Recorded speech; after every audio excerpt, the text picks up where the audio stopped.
Plus d'1 million de personnes déplacées au Liban. Un chiffre inédit, conséquence directe de l'escalade militaire en cours entre Israël et le Hezbollah. Face à cette crise, les autorités tentent de s'organiser. Au Grand Sérail, siège du gouvernement à Beyrouth, la coordination s'intensifie. Entre deux réunions, la ministre des Affaires sociales nous reçoit dans son bureau.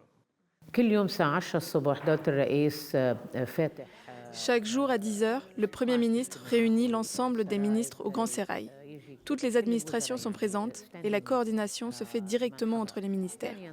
Je passe moi-même la majeure partie de mon temps sur place, qui est devenu le centre de coordination de toutes les institutions, avec la cellule de gestion des catastrophes où sont représentés tous les ministères.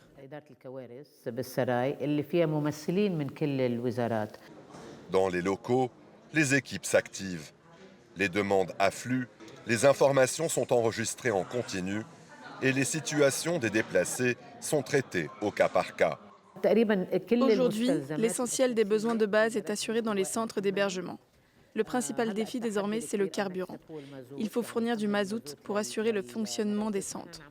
Nous encourageons aussi les déplacés à se diriger vers des régions en dehors de Beyrouth, notamment dans le nord, à Tripoli ou dans la Bekaa, où les centres sont mieux équipés. Au cœur du dispositif, la cellule de gestion des catastrophes. Elle réunit représentants de l'État, services de sécurité et organisations humanitaires pour coordonner l'aide en temps réel.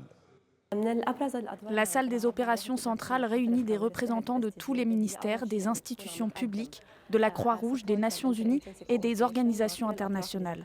Notre rôle est d'assurer la coordination entre toutes ces parties. Pour suivre l'évolution de la situation au quotidien, les équipes centralisent et actualisent en permanence les données. Ce rapport quotidien porte notamment sur le nombre de centres d'hébergement ouverts, leur capacité d'accueil, le nombre total de déplacés, ceux présents dans les centres et ceux enregistrés sur la plateforme. Il inclut également des données actualisées sur le nombre de victimes et de blessés, à la fois au total et au quotidien.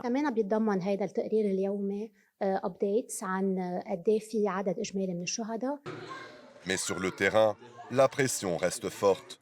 Les centres sont saturés et les moyens limités. Une crise humanitaire qui s'installe et qui continue de mettre les autorités sous tension.